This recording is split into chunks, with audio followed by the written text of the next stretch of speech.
Maraming politician ang nagpapanggap na mahal nila ang mga manggagawa. Katunayan, kabi-kabila ang mga nagsusulputan party list na nagsasabi na para umano sa kanilang kapakanan.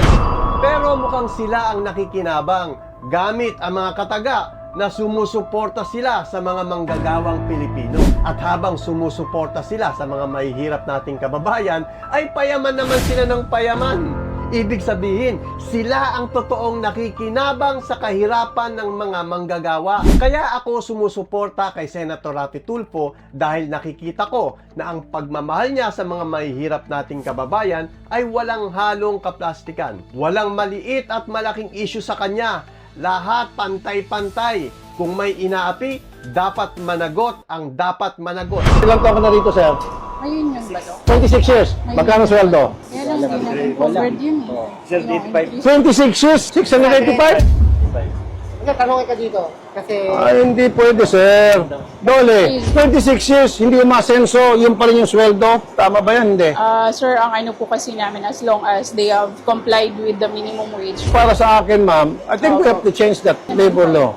Na habang tumataas yung mga bilihin at tumatagal na sila sa company at nandung loyalty, wag naman maging minimum. So sa inyo sa Dole, As long kahit na as 100 years na sila, as long as they have complied with kahit the na minimum wage, bulok ang Dole natin. Bagamat walang batas na nalabag ang naturang kumpanya, pero alam naman natin na lugi ang mga manggagawa dito sa patakaran na ito. Nakita ito ni Senator Raffy Tulfo. At dahil sa pagmamahal niya sa mga mahihirap nating kababayan na walang halong kaplastikan, ay pinangako niya na re-revisahin niya ang naturang batas na papabor sa mga manggagawa.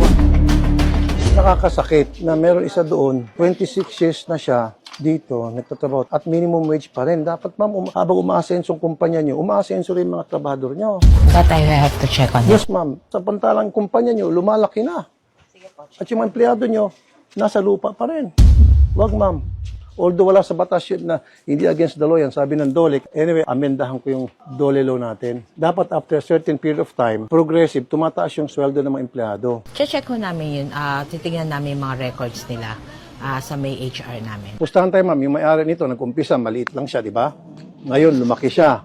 Ba't siya lumaki? Dahil sa kanila yung mga nandoon. Kung dahil sa mga nandoon, hindi lalaki to. Dapat inaalagaan natin nandoon.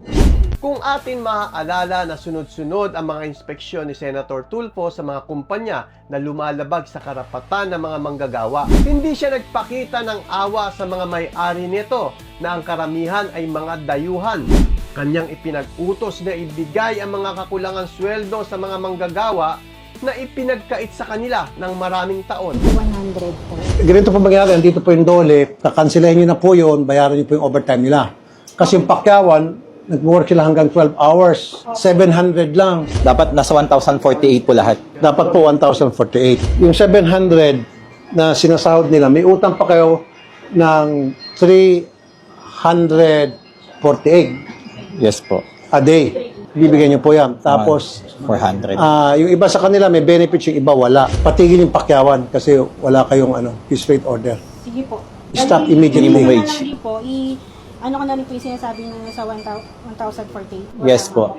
Sige po. Yung 12 hours po yun, ma'am. Tapos ma'am, meron silang back wages. Yung mga underpaid, alimbawa, meron doon 1 taon, malaki-laki matanggap niya. 403. Ah. Kung 12 hours po. 403 pesos per day ang nawawala. So 403 pesos, halimbawa, yung isang babae doon, 1 year na siya. 403 times 1 year. Kung ilan yung pinasok niya po. Ibigay sa kanya as back wages. Hindi lang siya, kundi pati mga kasama niya. Mabuti na lang at mayroon isang Raffy Tulfo na handang tumulong sa mga nangangailangan, maging ito ay malaki o maliit na problema ng mga mahihirap natin kababayan.